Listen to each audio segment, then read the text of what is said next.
Instead of separate but equal, there is separate and forgotten. I will confront another form of bias, the soft bigotry of low expectations. No child in America should be segregated by low expectations, imprisoned by illiteracy, abandoned to frustration and the darkness of self-doubt. Now, unfortunately, we are seeing that so-called soft bigotry at Rutgers University. The New Jersey College recently announced it will now de-emphasize the use of traditional grammar in its attempt to stand in solidarity with Black Lives Matter.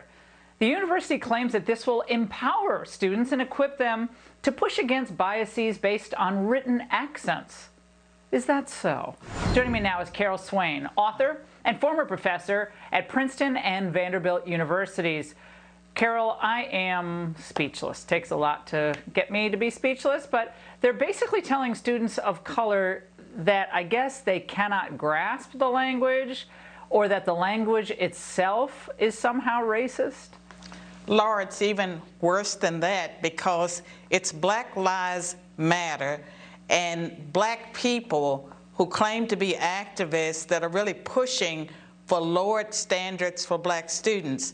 And if you think about critical race theory, the assumption is that if you're white, you're privileged, and that racism is permanent, that whites have to divest themselves of whiteness, but behind all of that is white superiority that Black people are pushing. And so what they're saying is that Black people can't learn the same way as other groups, so they have to have this special treatment.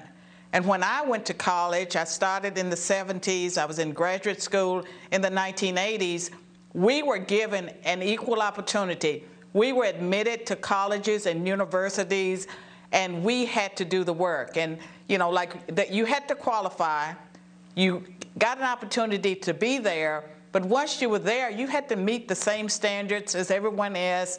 It was either sink or drown or whatever the expression is, but you had to do the work. And so to me, it's so demeaning that these Black young people today who are more privileged, that have not really had to go through any real systemic racism, they're complaining the loudest, and they're getting cheated out of a quality education.